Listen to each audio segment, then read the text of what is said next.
Suamiku pewaris utama. Bab 7. Mulai ada kekacauan. Apakah dia cemburu? Karena Jadira mantan istrinya menikah, setelah beberapa hari bercerai dengannya, atau ada masalah lain? Hari ini adalah hari di mana Jadira mantan istrinya, akan melangsungkan pesta pernikahannya di hotel mewah, di mana Hendy masih tercatat sebagai penghuninya. Tapi kenapa Hendy jadi begitu marah ya? Jam pada saat itu, telah menunjukkan pukul 11.50 waktu bagian barat. Hendy sudah kembali dari kota J, dan sekarang tengah berada di kamar suite-nya, menikmati santap siang, yang diantar langsung oleh kepala restoran dan eksekutif chef, didampingi oleh 7 pramusaji yang selalu melayani Hendy. Setelah selesai makan, Hendy berencana ingin mengistirahatkan tubuh dan pikirannya, dengan mandi busa terlebih dahulu, karena semua sudah dipersiapkan oleh pelayan yang khusus didatangkan ke kamarnya. Setelah mereka semuanya keluar, Hendy membuka pakaiannya, dan segera masuk ke dalam jacuzzi, kemudian berendam di sana. Segar, katanya lirih. Badanku rasanya sangat nyaman setelah berendam di tempat ini. Sebaiknya aku sudahi mandiku dan tidur. Aku sangat lelah setelah hampir 3 hari ini, terus memikirkan rencanaku. Biar ku serahkan saja pada orang-orangku, untuk melaksanakan semua itu. Aku tidak perlu turun tangan langsung, tinggal perintah, maka semuanya beres. Sungguh hidup ini benar-benar berkelas, hahaha. Kata Hendy sambil tertawa pelan. Beberapa saat kemudian, Hendy sudah tertidur dengan pulasnya. Hampir 1,5 jam dia tertidur. Bergegas dia melihat jam di dinding, ternyata waktu telah menunjukkan angka pukul 1.30. Masih ada waktu setengah jam lagi, untuk mereka menikmati kenyamanan hidup. Setelah itu, bam! Hancur seperti debu. Aku bisa membayangkan, bagaimana reaksi orang-orang serakah itu, pasti mereka tidak akan percaya apa yang telah menimpa mereka. Aku jadi penasaran, dan ingin melihatnya langsung. Sebaiknya aku keluar dari kamar ini, dan pura-pura tidak tahu, bahwa hari ini adalah hari bahagia Jadira dan Hadwin, berikut keluarga serakahnya itu. Aku ingin melihat kepanikan di wajah-wajah mereka, begitu mengetahui menantu yang sangat dibanggakan oleh orang tua Jadira dan saudara-saudaranya, diseret seperti penjahat besar oleh petugas keamanan, atas tuduhan menggelapkan uang perusahaan. 5 menit berselang, Hendy sudah berada di lobi hotel, melihat para tamu undangan sudah ramai berdatangan, dan langsung memasuki ruang resepsi melalui pintu khusus menuju ruang tersebut. Hendy juga ingin mencoba peruntungan, dengan ikut-ikutan masuk ke dalam ruang tersebut, berlagak sebagai tamu undangan juga. Tidak ada rintangan yang berarti yang Hendy temui, karena pada saat itu, dia memakai pakaian yang sedikit bagus, walau tidak kelihatan berkelas, tapi sebenarnya sangat berkelas, karena harganya yang mahal. Hanya orang-orang tertentu yang mengetahui berapa harga pakaian yang dikenakan oleh Hendy. Karena penampilannya saat itu cukup rapi, maka petugas penerima tamu mempersilahkan Hendy untuk masuk. Setelah dia masuk, Hendy terpana melihat ruangan yang digunakan untuk resepsi tersebut, begitu luas dan megah. Dengan hiasan khas pengantin, yang didominasi warna merah, biru dan merah muda, dibalut dengan warna kuning, ditambah dengan banyaknya ornamen-ornamen cantik, dan bunga-bunga hidup, serta bunga sintetis, menambah semaraknya ruangan pesta tersebut. Ruangan pesta itu, juga dilengkapi dengan sebuah layar lebar, yang menempel di dinding, gunanya adalah untuk menampilkan potongan peristiwa pernikahan dan lain sebagainya.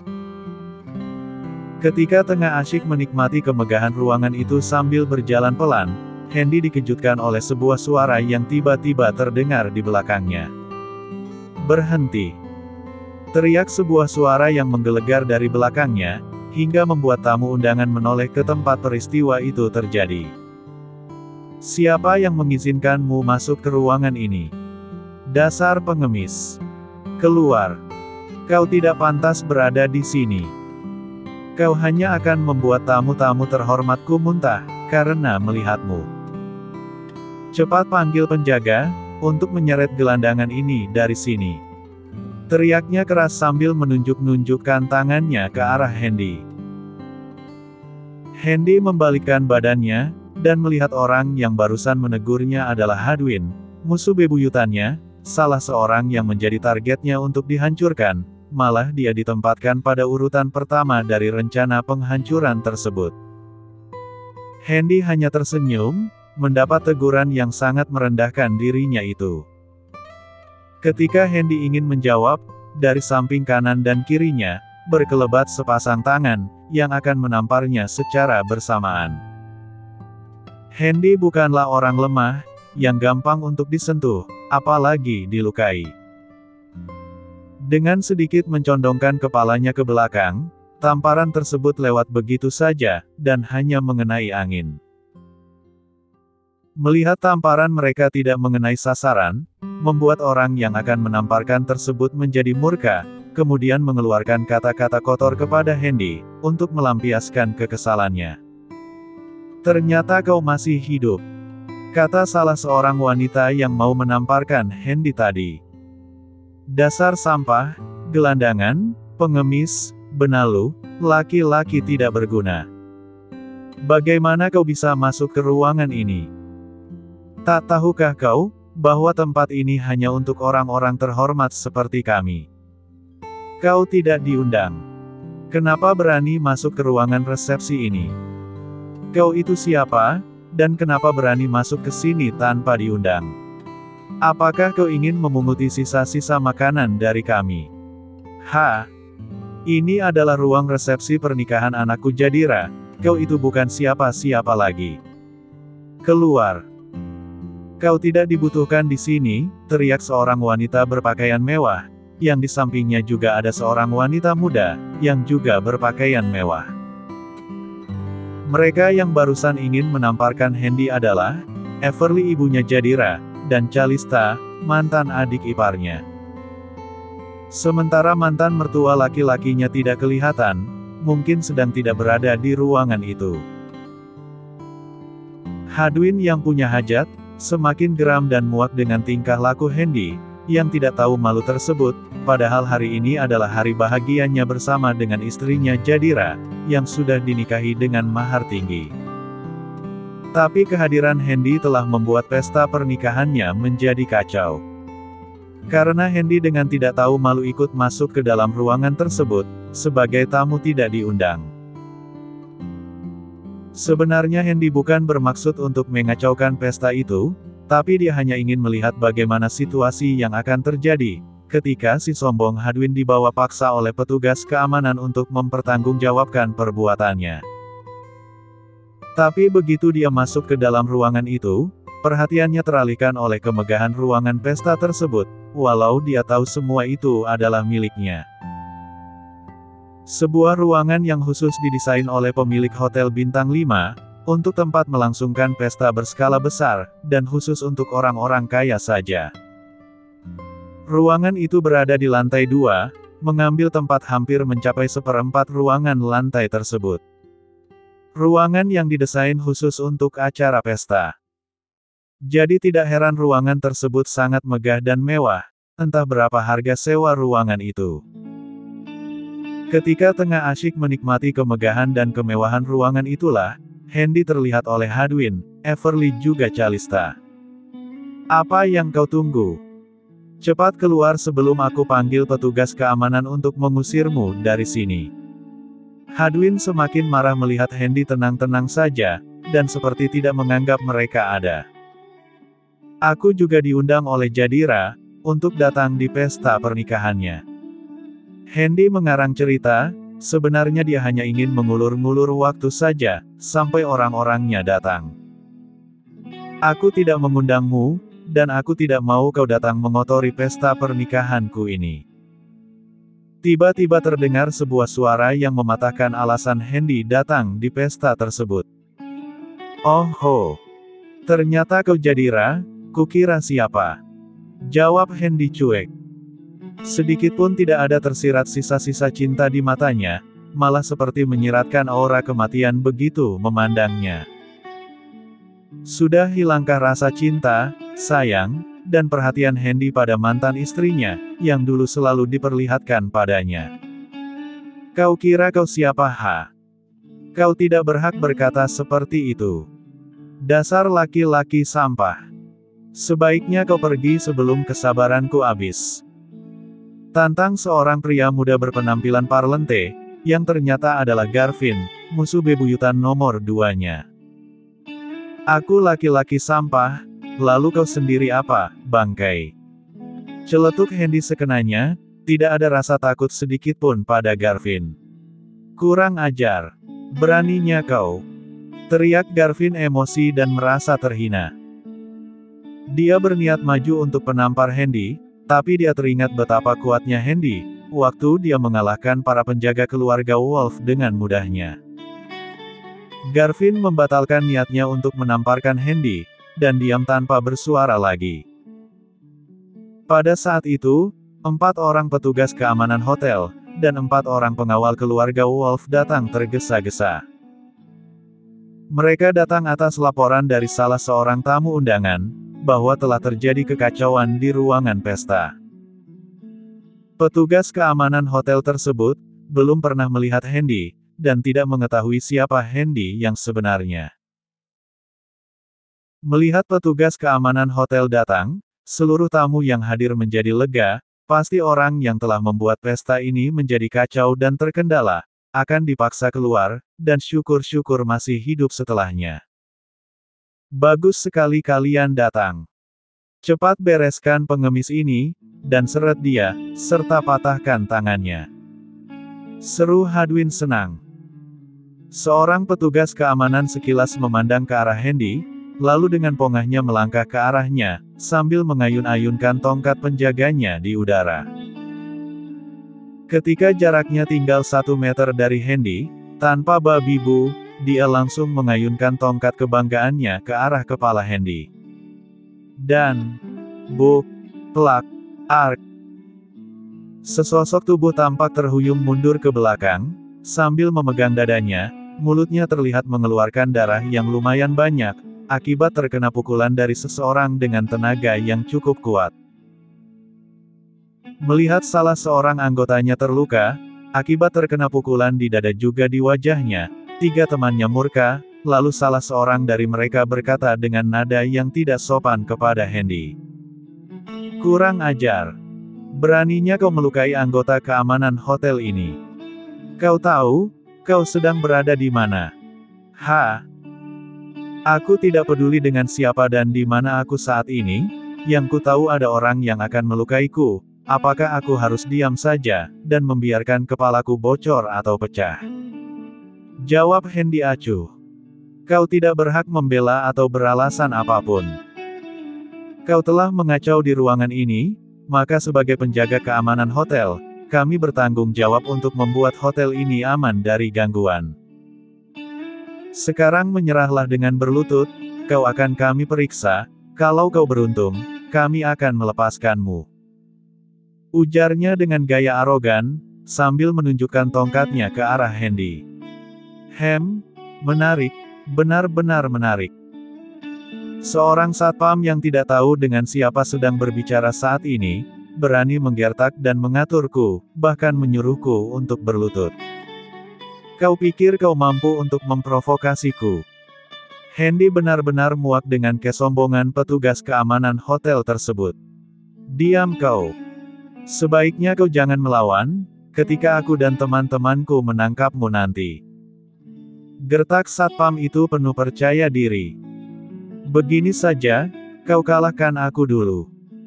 Jika kau bisa mengalahkanku, maka aku akan dengan rela mengikuti kalian untuk diperiksa. Jawab Hendy enteng. Kepung dia. Jangan beri ampun, dan kalian 4 pengawal Tuan Hadwin, bantu kami untuk meringkus sialan ini. Kata salah seorang satpam dengan sikap yang sangat merendahkan. 4 orang satpam keluarga Wolf tidak berani maju, karena mereka pernah dikalahkan oleh Hendy beberapa hari lalu. Mereka trauma, jika harus melawan Hendy lagi. Sakit dan luka yang mereka terima tempo hari saja, belum hilang sepenuhnya, apakah harus ditambah lagi dengan luka baru hari ini? Tuan Brian, aku mengundurkan diri dari tugas ini. Dan untuk Nona Jadira, serta Tuan Muda Garvin, aku mohon maaf karena tidak bisa lagi melindungi kalian. Mulai hari ini, aku berhenti menjadi pengawal keluarga Wolf, dan seterusnya aku tidak bertanggung jawab lagi atas keselamatan kalian. Aku juga mengundurkan diri. Aku juga. Seorang pengawal masih belum mengutarakan keinginannya, apakah mengundurkan diri atau tetap bekerja pada keluarga Wolf. Dilema. 3 orang pengawal sudah mulai meninggalkan ruangan itu, dengan tatapan kebencian dari Garvin, Hadwin dan yang lainnya. Tiba-tiba terdengar sebuah suara yang sama di ruangan itu, seorang pengawal yang masih tersisa juga mengatakan berhenti dari pekerjaannya sebagai pengawal di keluarga Wolf. Sekarang lengkap, 4 orang pengawal yang sudah bekerja cukup lama di keluarga Wolf, hari ini menyatakan berhenti, di saat kehadiran mereka sangat dibutuhkan oleh yang punya hajat di hotel itu. Keempat pengawal itu lebih memilih untuk berhenti dari pekerjaannya, ketimbang harus melawan Hendy, yang kekuatannya sudah mereka rasakan beberapa hari lalu. Berhenti. Kalian tidak bisa seenaknya mengatakan mundur di saat seperti ini. Dasar manusia pengecut. Teriak Garvin meremehkan mereka karena kesal. Seorang yang menjadi komandan pengawal tersebut, tiba-tiba menghentikan langkahnya, dan menoleh ke arah Garvin dengan tatapan tajam. Garvin yang ditetap melangkah mundur ketakutan. Biasanya pengawal-pengawal itu selalu bersikap hormat dan tunduk pada Garvin, tapi kali ini sikapnya sangat berlawanan sekali. Aku bisa saja membunuhmu saat ini, tapi karena kau pernah menjadi majikanku, untuk kali ini aku memaafkanmu, tapi lain kali aku tidak bisa menjamin apakah aku akan bersikap baik atau keras padamu. Kata komandan pengawal itu mengancam. Garvin tidak bodoh, sewaktu dia melihat Hendy ada di ruangan pesta tersebut, dia bergegas menghubungi seseorang yang cukup ditakuti di kota B, untuk datang ke Southeast Sky Hotel segera. Garvin ingin melaksanakan pesan dari neneknya, untuk mencelakai Hendy, menantu yang kurang ajar saat itu. Tapi karena jalanan ramai dengan berbagai macam kendaraan, menyebabkan mereka terlambat, hingga saat ini, mereka belum juga datang. Keributan apa ini? Kenapa acara pesta belum juga dimulai? Kata seseorang yang baru saja datang, dan sedang berdiri dekat pintu masuk, didampingi oleh seorang pria parubaya yang ternyata adalah Danish, ayahnya Jadira. Nenek. Syukur nenek datang tepat waktu. Lihatlah Hendy si sialan itu, dia telah berani mengacau di pesta ini. Garvin terus saja mengadukan hal-hal yang mengganjal di hatinya, berharap Nenek Wolf akan mengambil tindakan, berhenti sejenak, lalu melanjutkan perkataannya. 4 orang pengawal itu, telah dengan berani menyatakan berhenti dari pekerjaannya sebagai pengawal di keluarga kita. Nenek Wolf sekilas menatap ke arah Hendy, kemudian beralih ke arah 4 orang pengawal keluarganya. Matanya melotot, menyiratkan kemarahan yang tidak tertahankan atas kelakuan mereka. Dasar manusia rendah. Manusia yang tidak tahu membalas budi. Inikah janji kesetiaan yang telah kalian ikrarkan kepada suamiku, beberapa tahun lalu? Teriak Nenek Wolf keras, sehingga membuat 4 orang pengawal tersenyum kecut, lalu salah seorang dari mereka berkata, "Janjiku hanya pada Tuan Wolf, bukan pada seluruh keluarga, karena Tuan yang baik hati itu telah tiada, maka kami tidak mempunyai kewajiban apa-apa lagi pada kalian." Beraninya kau berkata seperti itu pada nenek. Dasar manusia rendah dan tak tahu membalas budi. Teriak Garvin sudah mulai berani melontarkan kata-kata pedasnya, pada keempat pengawal itu, karena kehadiran neneknya akan menjadi tameng baginya. Geram dengan ucapan yang sangat merendahkan itu, komandan pengaman tersebut berniat ingin memukul Garvin dan membuatnya cacat. Nenek Wolf berusaha mencegahnya, tapi tidak dipedulikan oleh pengawal tersebut. Dia tetap maju mendekati Garvin dengan tangan terkepal erat. Setelah dekat, dia mengayunkan tangannya ke arah Garvin, tapi tiba-tiba terdengar teriakan yang membahana di pintu masuk ruangan itu. Berhenti. Semua orang tercekat, kecuali Handy. Buru-buru mereka mengalihkan perhatiannya ke arah orang yang baru saja berteriak tadi. Terlihat puluhan orang berjalan dengan gagahnya menuju ke arah mereka. Dipimpin oleh seorang laki-laki yang bertubuh tinggi dan tegap, serta berwajah sangar. Pembawaannya yang sangar tersebut, membuat suasana menjadi hening. Ada rasa takut yang menggelayuti hati masing-masing tamu. Rombongan orang yang baru datang itu, berhenti tepat di depan komandan pengawal yang sedang mengangkat tangannya di udara. Tangan pengawal yang tengah berada di udara itu mendadak berhenti. Dia menoleh ke arah orang yang baru datang tersebut, dan dia mengenali siapa orang yang baru datang itu. Dengan tubuh menggigil, dia melangkah mundur, melewati orang-orang yang ada di belakangnya dan bersembunyi. Tapi ternyata tempat dia bersembunyi, adalah kumpulan anak buah orang yang baru datang tadi. Bagai semut mendatangi api, tubuhnya langsung bonyok, dan menjadi bulan-bulanan mereka. Komandan itu dipukul dengan sadisnya, begitu juga dengan ketiga temannya, tanpa mampu melakukan perlawanan sedikitpun. Kalaupun melawan, hanya sekali dua bisa menangkis pukulan lawannya. Sesudah itu kembali menjadi bulan-bulanan mereka.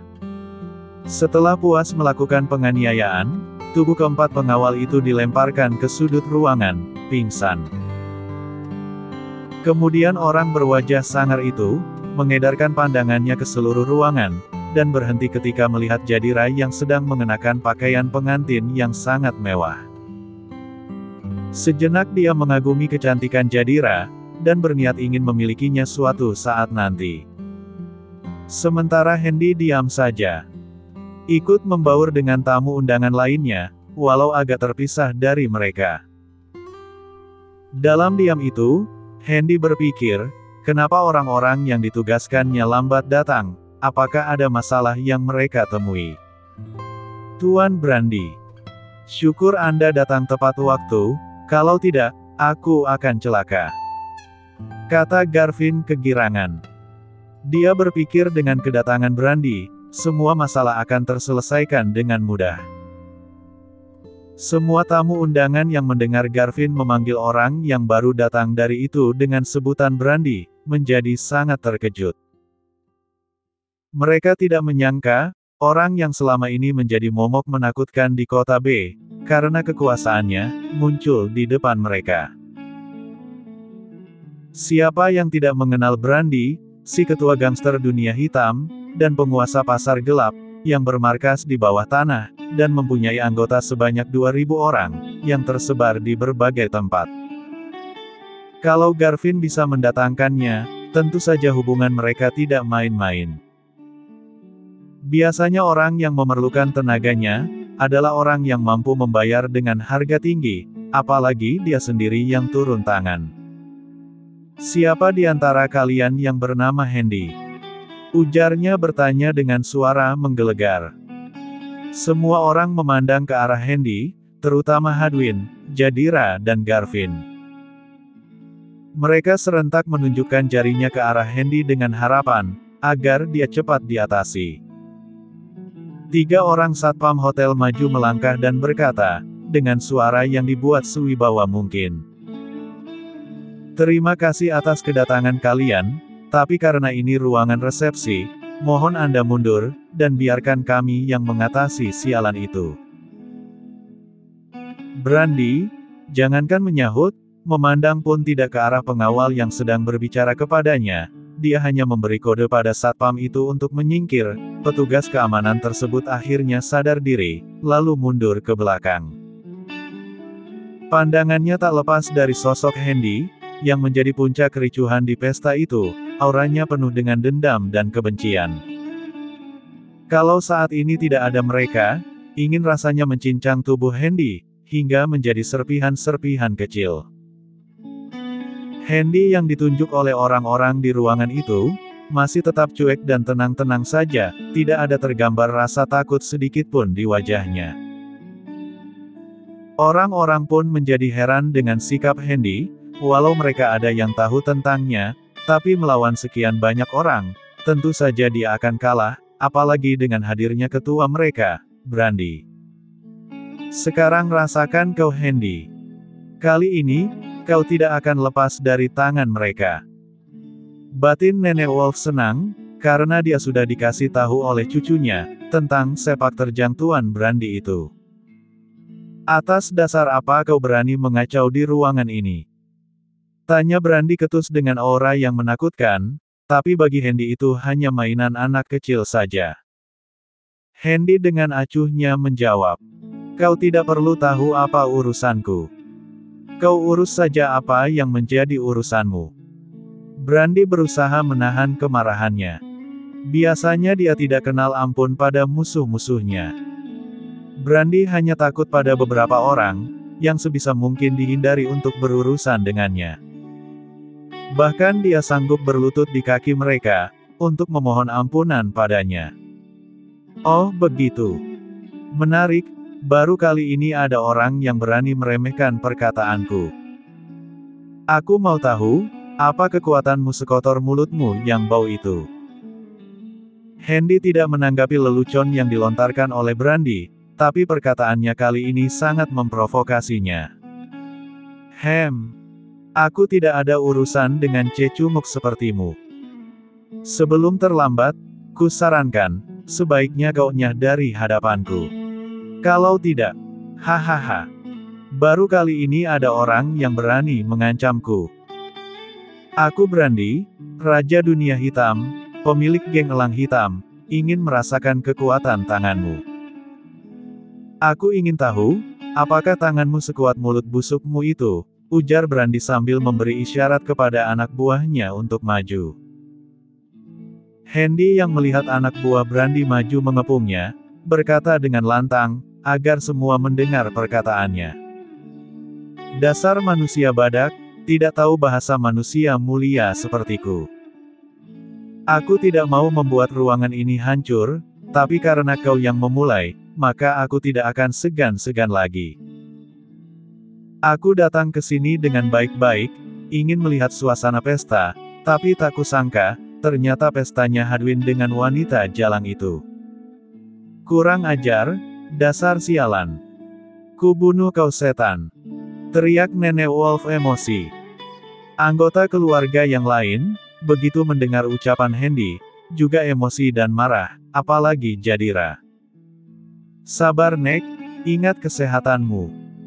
Serahkan saja pada si Brandy itu. Aku yakin, sebentar lagi Hendy akan tamat. Bisik Garvin menenangkan neneknya.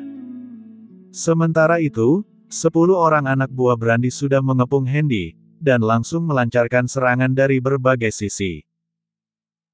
Satu serangan dari samping tiba-tiba masuk menerobos garis pertahanan Hendy, dan hampir mengenai pelipisnya, kalau saja Hendy tidak segera menghindar.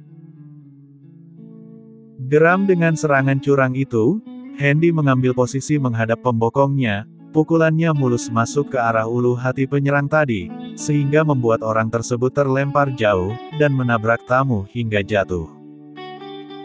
9 orang yang melihat temannya dirobohkan, hanya dengan satu pukulan menjadi geram, mereka serentak maju menyerang Hendy, tapi... Buk, des, plak, buk, buk. Suara beradunya pukulan Hendy ke tubuh lawannya, nyaring terdengar di ruangan itu.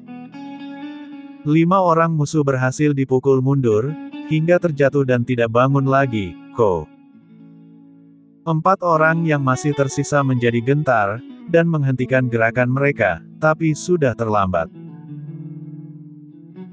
Tendangan dari kedua kaki Hendy, telah merobohkan 2 di antaranya, sedangkan yang seorang lagi, terkena pukulan jab tangan kanan Hendy, yang mengarah ke bawah dagunya, hingga membuat orang tersebut terangkat 30 cm, lalu jatuh ke lantai. Tinggal satu orang lagi, nasibnya hanya menunggu waktu saja.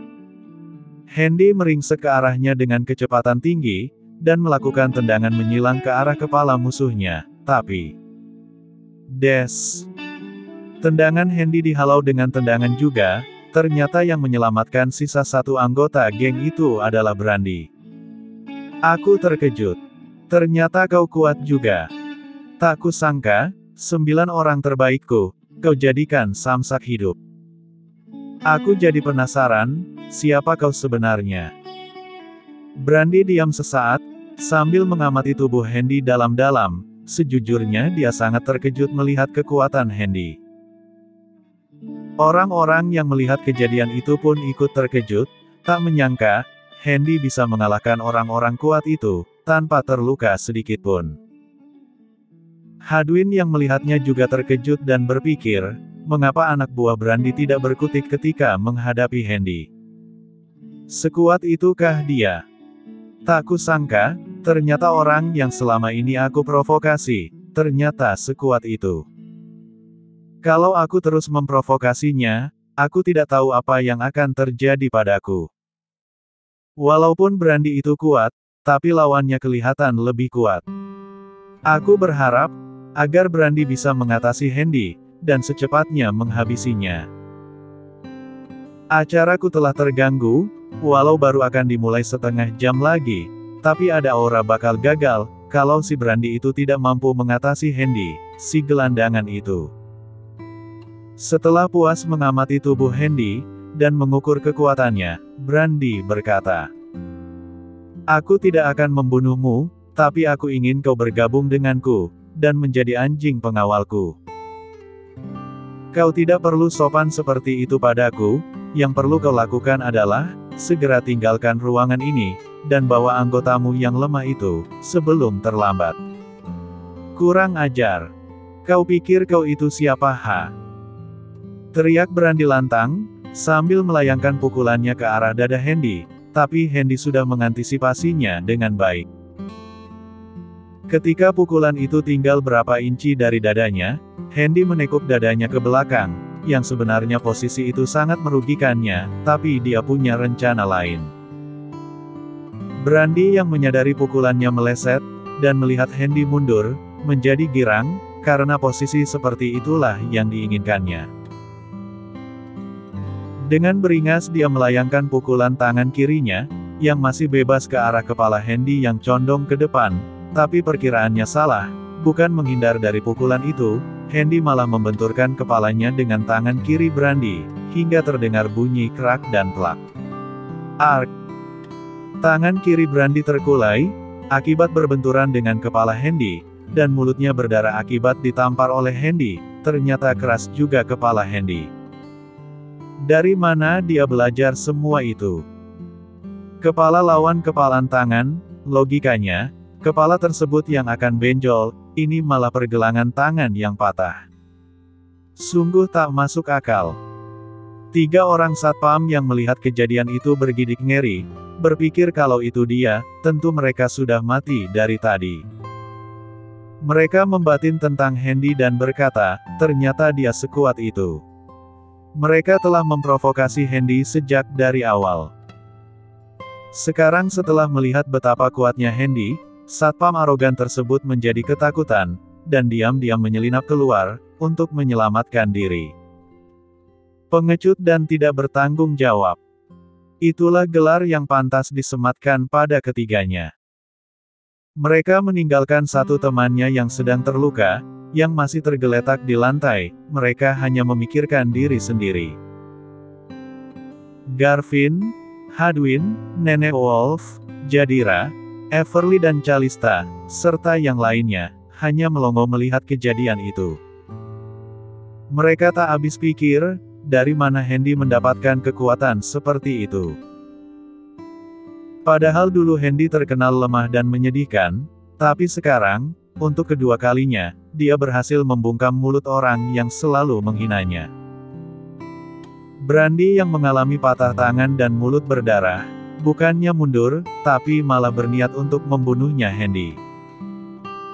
Dia mengeluarkan senjata api dari balik bajunya, dan mengarahkan moncongnya ke arah kepala Handy.